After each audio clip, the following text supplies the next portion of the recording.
Hello, everyone, and thank you for taking the time out to review the Provitello Veal Tour Webinar. Hi, I didn't realize that I was in that little corner there. My name is Jean O'Toole. I am the Executive Director of the New York Beef Council. Catherine Brosnan is not with me right now, but her contact information will be provided at the end of the webinar. She is the one that's coordinating this veal event in conjunction with myself, which has been funded by obviously beef farmers, veal farmers and ranchers in the U.S. We know veal, love that hashtag, and hopefully you'll learn a lot about the veal industry. If you have any questions as we go along, hopefully we'll be able to answer them maybe after. What I would suggest is maybe take some notes as we proceed with the webinar, and then feel free to reach out to either Catherine or I. You can call us, or you can go ahead and email us with any of the questions that you may have. So without further ado, we're going to move forward, and there will be some narration. We did shoot some video for this webinar. I am not a video expert, so please, tongue-in-cheek, don't laugh too hard with some of the mistakes that I've made, but it was a way of kind of creating a virtual reality opportunity for you to see, and with no added expense to anyone. Courtney Velvo is the manager of Provitello, and she has done a great job giving us, kind of bridging that gap and giving a better explanation, and then being able to see the calves while we were on the farm. So here we go. We are on social media and we are connected. I really highly encourage you to check out our website, nybeef.org, Facebook, Instagram, Twitter, and Pinterest. What I don't have on there is the Veal website, vealmadeeasy.com, where you can get more information. I provide it at the end of the slides, but I really wanted you to know that we are connected, and I hope that you do follow us and pay attention. It's not all about recipes. Often do some fun things, interesting things, and informative information on Facebook and Instagram, and you know, to keep a variety and diversity there. So please connect with us. So at the end of the day, what is veal? And veal, according to the Webster Dictionary, is a calf raised for meat, usually milk-fed animal less than 3 months old. And that's a definite outdated definition. And the American Veal Association, the AVA, where you see based on that slide, they want to kind of change and have a new proposal to what veal is. And they want to create 3 classes. Right now, veals is categorized into that one class, and they want to create 2 classes of that. They want to have that milk-fed veal, bob veal, which is another aspect of it, and a grain or grass-fed veal because of that niche marketing. So your milk-fed veal is a diet comprised mostly of milk and having a dress weight between 100 and 400 pounds. And a bob veal is a calf with a dress weight of less than 100 pounds. And grain or grass-fed veal is a diet comprised mostly of grain, grass, and some other forage, and having a dress weight between 175 and 425 pounds. So that is kind of breaking down what that veal is and what categories they wish to define it in. Taking a look also at what is veal. Veal is not a heifer. A heifer is a female cow that has not given birth. The heifer, as you see there, will go directly to the dairy farm or stay on that dairy farm. But the bulls, the bull calves, will go into one of three categories. They could go into dairy steer, which would end up what we call dairy beef. They were raised to a much higher weight, 12 to 1,400 pounds, which is the size of a beef steer. The bob calves, which I mentioned, can be anywhere from 80 to 150 pounds, and then the milk-fed program, which you were going to see through Provitello Farms.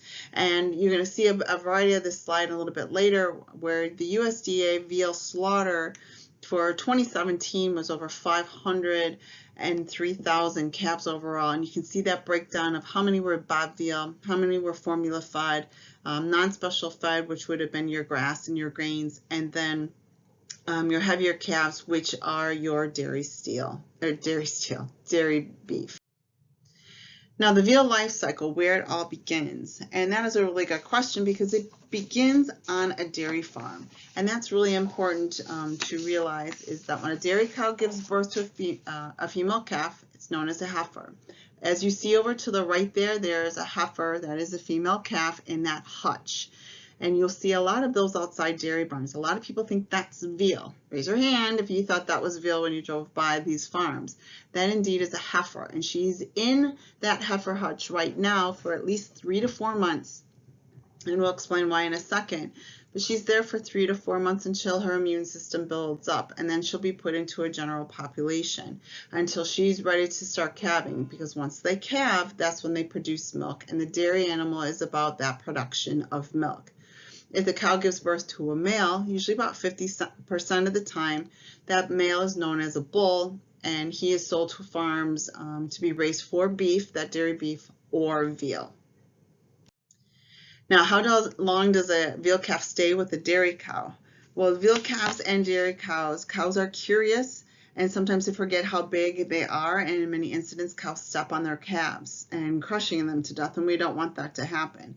They don't mean it, but it's better to get a little calf to safety instead of waiting for the disaster to happen, and thus that is why it's put in that the female is put in a heifer hutch, and then the male is also put into a stall until it's sold. Dairy cows, unlike beef cows, aren't very motherly.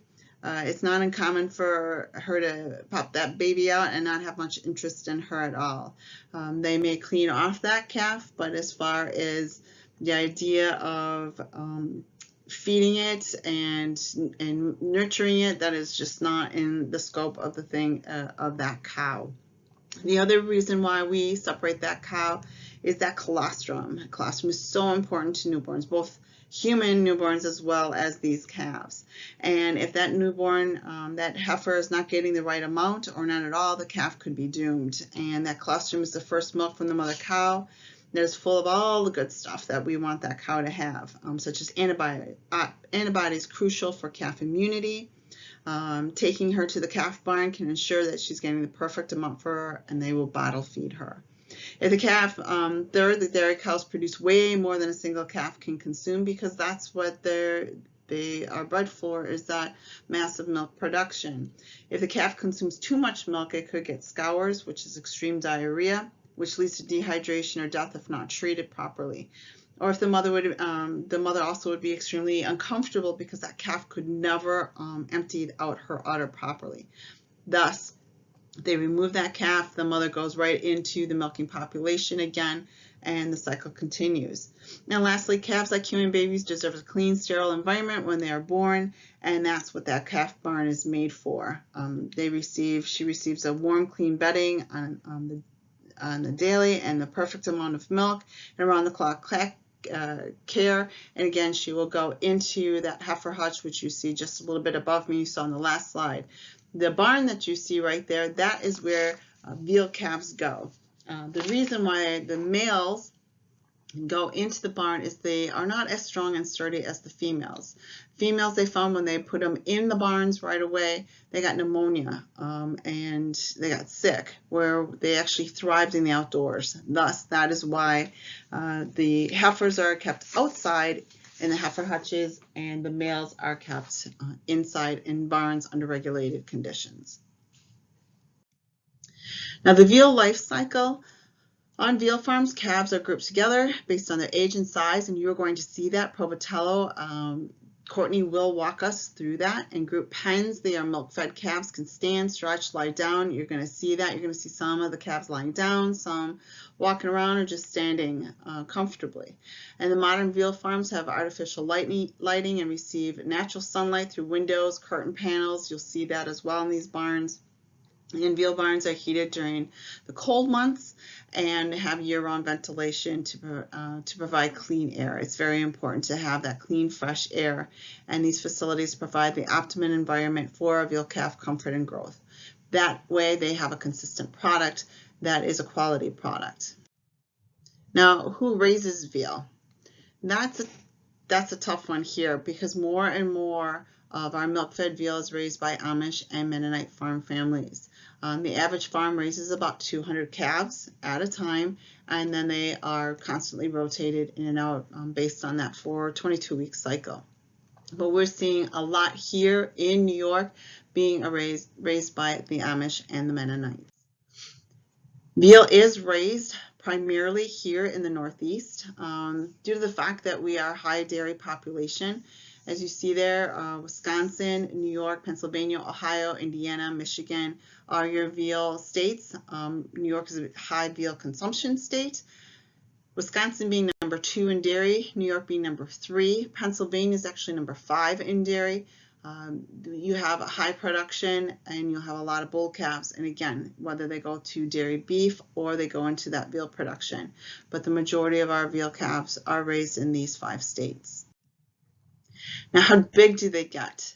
That's another thing that we mentioned in the earlier slides, is that 85 to 115 pounds is that newborn calf, and that is your bob veal. Your milk-fed veal will actually be raised to 475 to 500 pounds, sometimes 550, and that is that veal calf. And then you have your dairy beef, which is raised to 13 to 1500 pounds, which is about the size of a full-grown steer on the beef industry end.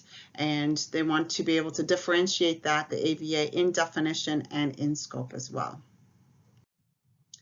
And as you see here, this is kind of a repeat from the other slide as to see what that veal production is in 2017. You can see the majority of the veal that is produced in the United States is a milk-fed veal, which you're going to see today in some of the video, versus the heavy calves, which would be your dairy beef and your bob veal as well. So we're going to go visit Provitello Farm. Provitello, as you can see in the map there, just west of Rochester, about a half hour, 45 minutes west.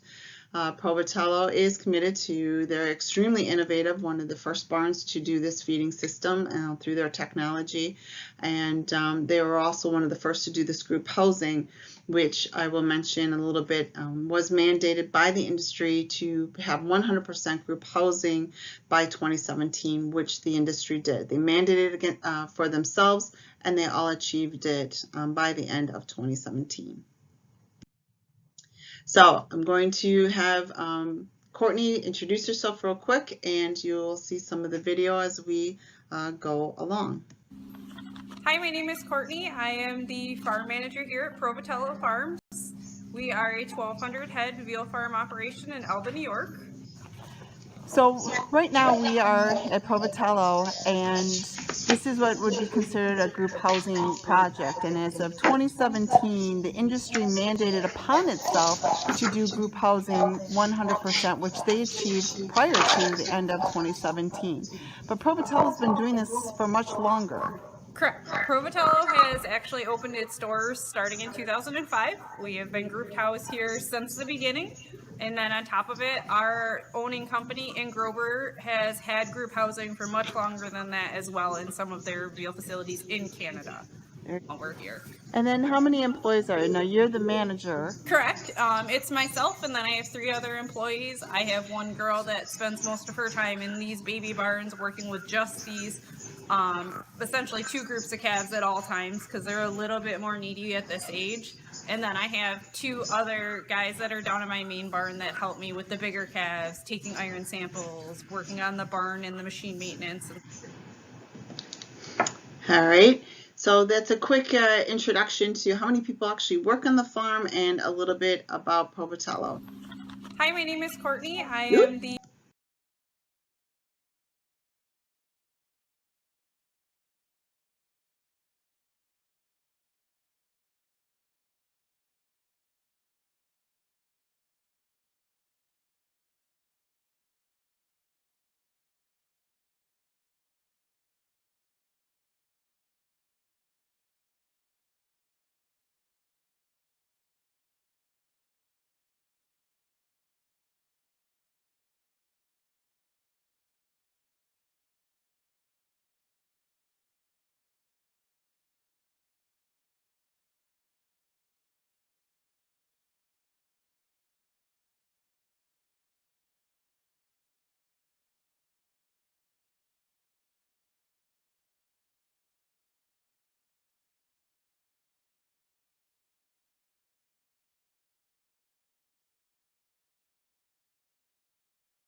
and as we go along.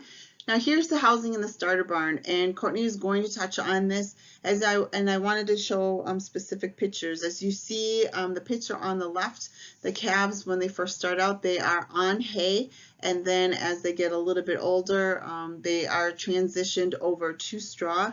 What we're going to be talking about in the next slide is about the weight of the calves and their accommodations in the starter barn.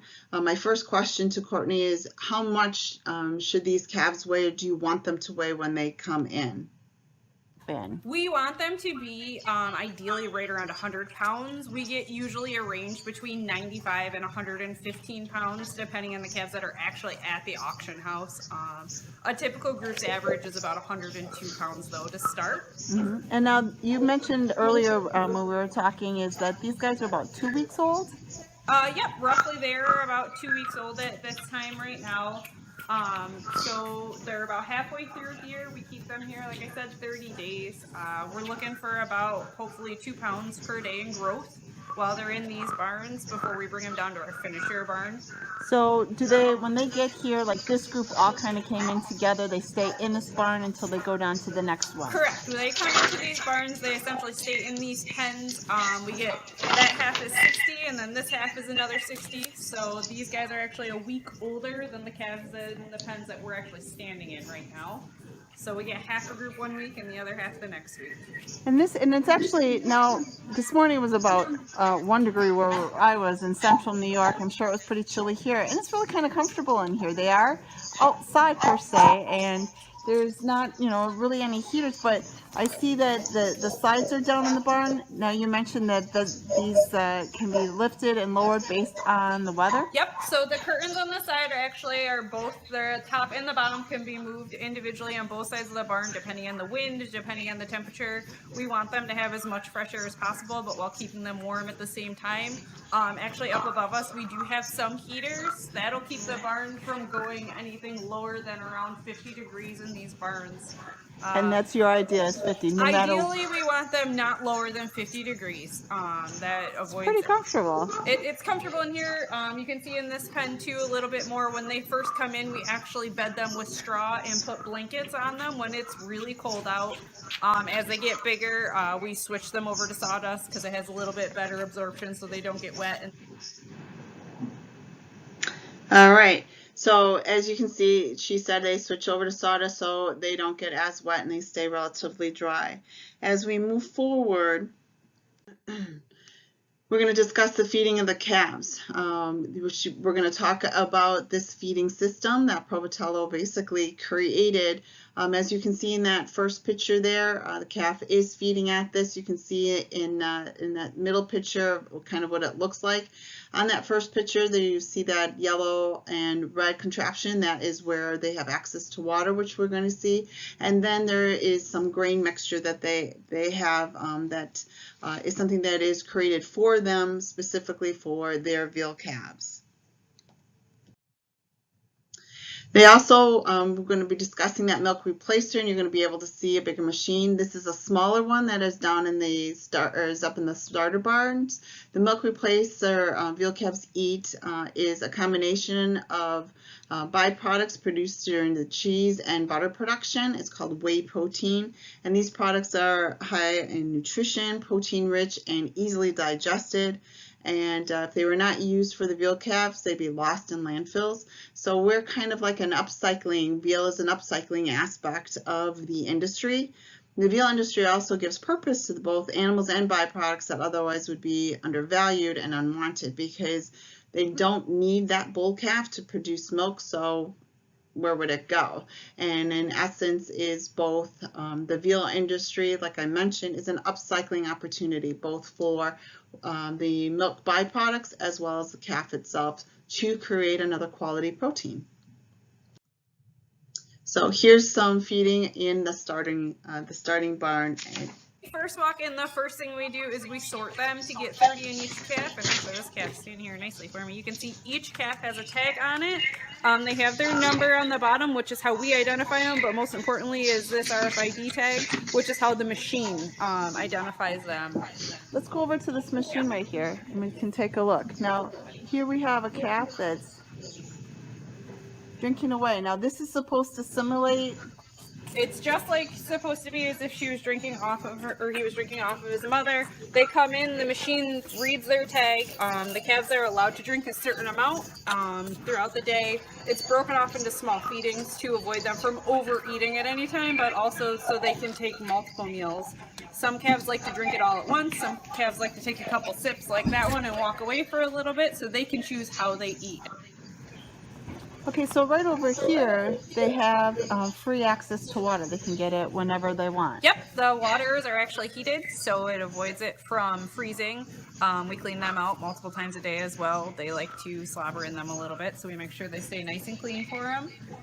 That way they have access to fluids whenever they need them on top of the milk. Like on cue. There you go. Drink, bud. There you go. And then they have access to grains. Yep. And you were telling me what is kind of like the makeup of the grain? So this grain is actually formulated by our nutritionists at Grover's. We actually send it to a local mill and they make it for us. It is a combination of corn, straw that we mix in, some soybean meal. They start getting access to this when they're about a week old. We started at about a week because we want to prioritize that first week to get them really on that feeder, knowing where the milk is, how to get it, and things like that. And then from there on out, they have access to the grain and the milk all the way through until the day they leave. All right, excellent. And as we move forward, we're going to transition into the finishing barn. So after the calves have been in the starting barn for a few weeks, they are going to do multi-level transitioning in the finishing barn, which you saw a picture of in the beginning. It was the green building, and this is where they will stay from about 5 weeks until 22 weeks. In the finishing barn, there's a completely different feeding system. As you can see behind Courtney, those big, huge bags are full of milk replacer, and she is going to walk you through how they do the feeding in this particular barn. Okay, so we're down here in the finishing barn, and this is where a lot of the feed is. In the background there's some humongous bags of milk replacer, and then we have this machine. You want to walk us through this real quick? Yeah, sure. So these totes are 1-ton totes of milk replacer. We take this lift and we actually lift it over this bin and open them up. They drop down into this little bin here, which has an auger on it. It is all based on timing and depending on the calf's drinking.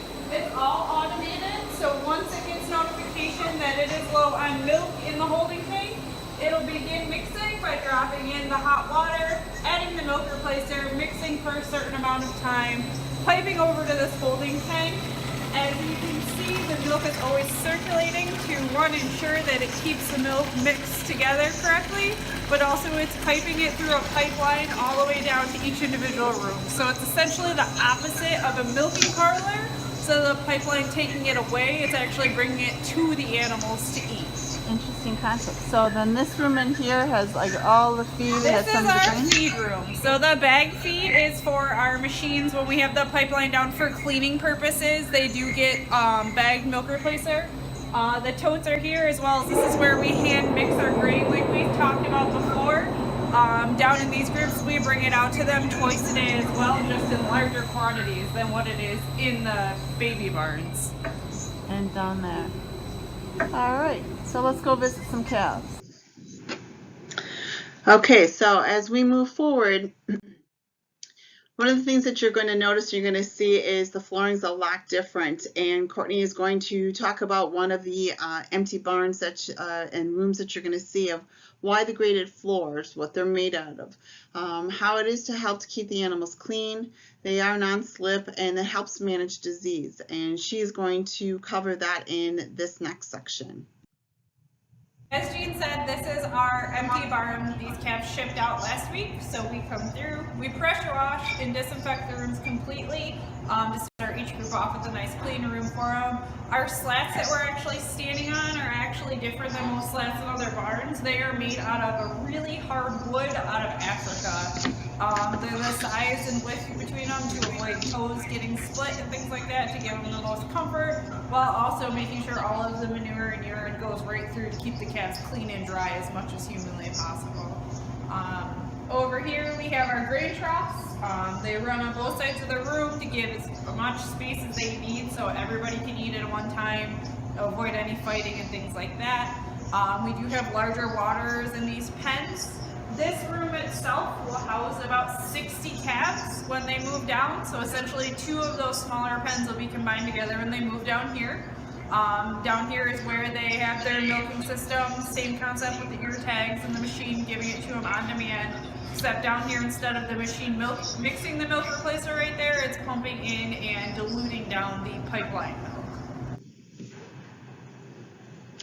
Okay, so as we get into the finished veal calves, we're going to visit 3 different rooms, breaking down between 7, 14, and 22 weeks. Okay, so they've just been up at the starter barn. They came down. Now, how old are these guys right here? These calves are about 7 weeks old. So they've been down in this barn for about 2 weeks. As you can see, they run around and play together, always eating, always drinking. So this will be my youngest group in this barn. We have 8 groups of 120 calves in our finishing barn at all times. So as we walk down the hallway, the calves will just continuously get bigger to my biggest group. We keep the calves here for 22 weeks. So these guys are just in the beginning. And you said again, these guys are 7 weeks old? These guys are about 7 weeks old, yep. Okay, so and then we walk down a little bit further here. And what's about the temperature in here? We keep our rooms here at about 55 degrees. You can see each room has their own individual furnace. On top of it, we are always pulling fresh air across the calves, which are those 2 fans in the back. It is pulling out of these baffles that are open, and then it pulls it straight across them to avoid any type of ammonia smells in there, keep them getting fresh air at all times to avoid any type of bacteria and things like that. Essentially, we want to keep them as healthy as possible at all times. So 55, I mean, it's as difficult as it is when it's 5 degrees outside. What about it if it's 95 degrees outside? The total opposite. These baffles will get completely opened up, so it's pulling air, and then we have the ability to adjust the fans. They actually automatically adjust depending on the temperature, but when it's really hot, I can turn them up to full speed, so it's constantly blowing air. It essentially feels like it's about air conditioned in here. It usually doesn't get over 72, 73 degrees in each room. Okay, so let's get to some of the bigger calves, the ones that are probably leaving soon. And here we're at 14 weeks. All right, well, we walked down the hallway just a little bit. Now, these guys, you say, have been here for about 14 weeks, correct? These guys are about halfway through. This is actually the age we will go through and take their blood sample and give them any type of iron injections they might need depending on what their blood levels tell us. Very good. Now we've got people here, and they're going to be, they're very curious. Usually they're walking right up to, checking everybody out and seeing what's going on. And they're standing, they're still active, very quiet in the barn. Here comes number 18. How much are they consuming about at this age? They're probably taking in about 14 liters per head per day. We're also putting probably about 30 kilos twice a day, so 60 kilos in each group of 60 calves. The end goal for the grain is we want 100 kilos in each calf individually. And we base the way we do our calculations is a little different because we are owned by a Canadian company, so everything is in kilos, grams, and liters, so we can compare our results with other farms going on protocols and things like that. And then how much weight would you expect them to gain at this time when they're here? At this time, I'd have to calculate it out. Our end goal would be about a 300-pound dress weight, so that's about 550 pound live weight. So over 22 weeks, we're looking for about 400 pounds in gain. So, yep, so they come in and you say about 100 pounds and they leave in about 550 or so? Yep, right around there. And with all of this within 22 weeks? 22 weeks, yep. You look at them all. They're all up, checking us out. Woohoo! Hi, boys. All right, so let's go and see another group. This is 14 weeks right here.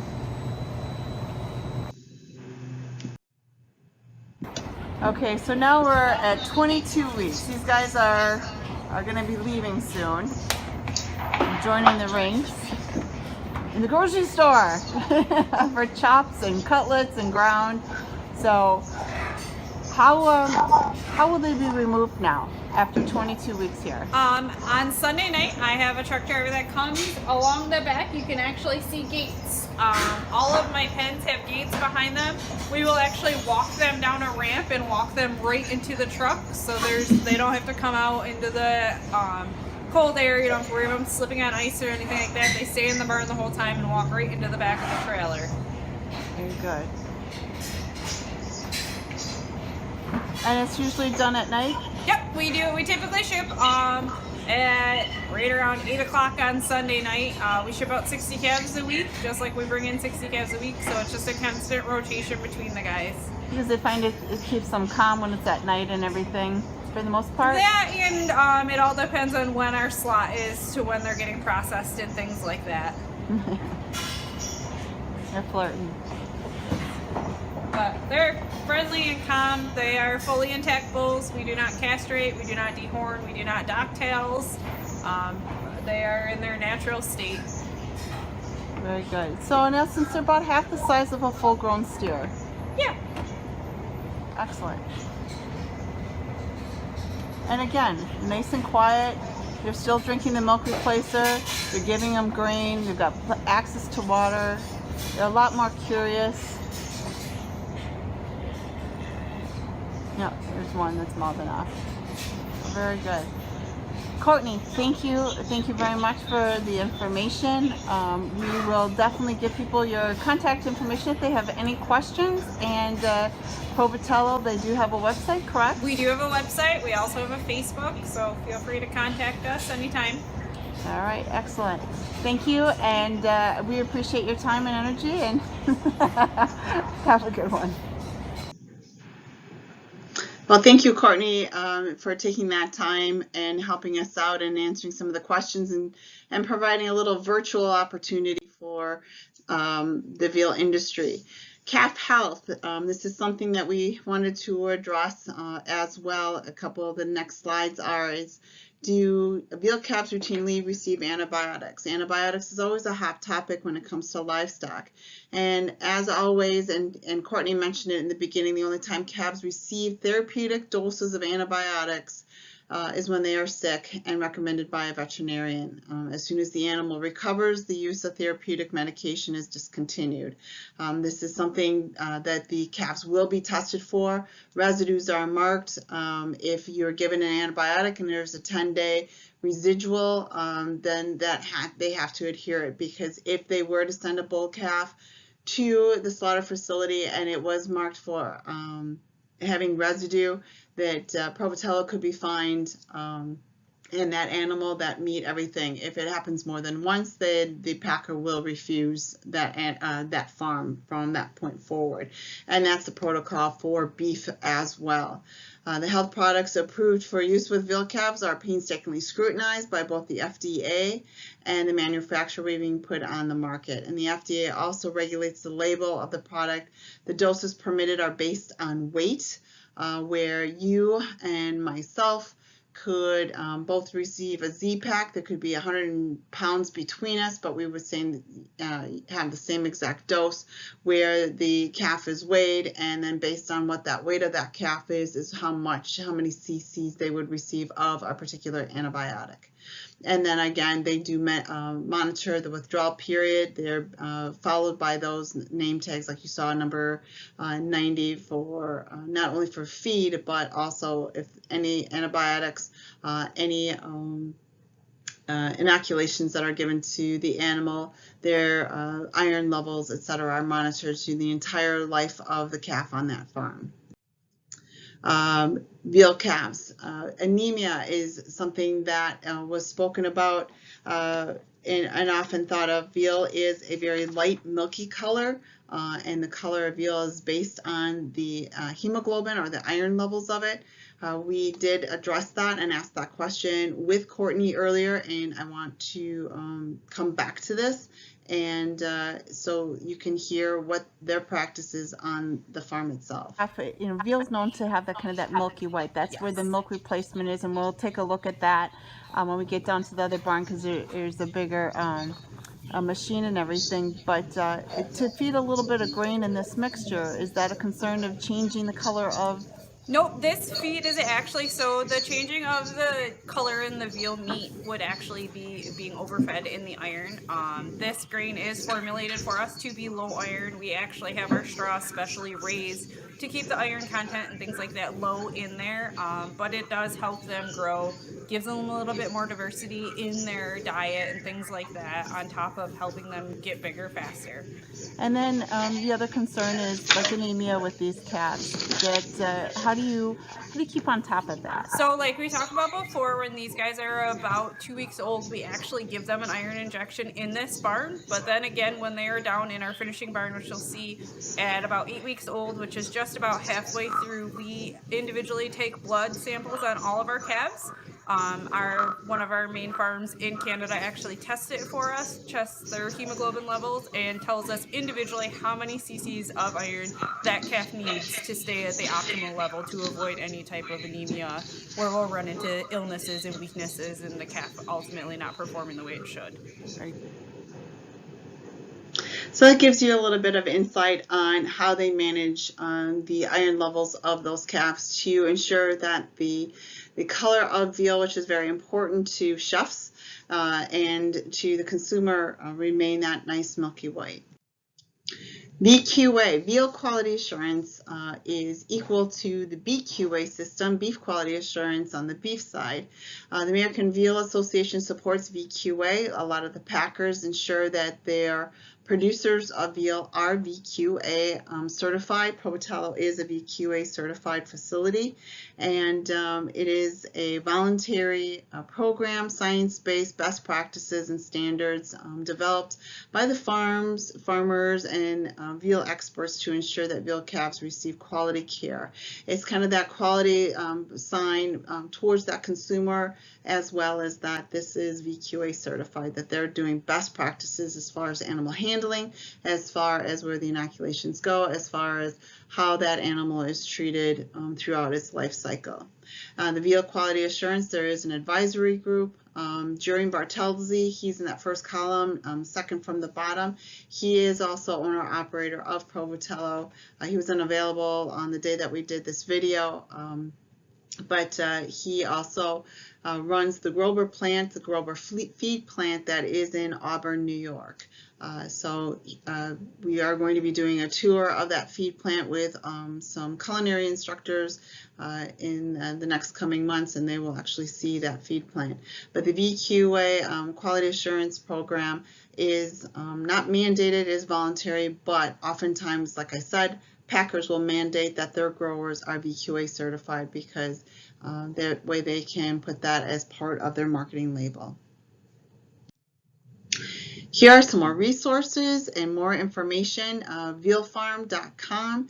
There's more information about VQA, a little more detail, as well as some videos that have been done for other farms that you'll see. You can get more information about the Veal Quality Assurance Program at Veal Farm as well, /certification-resources. You can check out the American Veal Association at americanveal.com. Veal Made Easy is everything for retail and food service as far as recipes and other information and other resources. It's a great website that we have contributed a lot to, utilizing new recipes, our veal bloggers, etc. There is a link to an AVA video that was done about veal farms. There's another one that was done back down in Pennsylvania. I encourage you to take a look at it. It's very short, informative as well. One of the veterinarians that is featured on this particular video is Marissa Hackey. She is a vet. She does have a huge following and runs a Facebook page, Calf of Vet.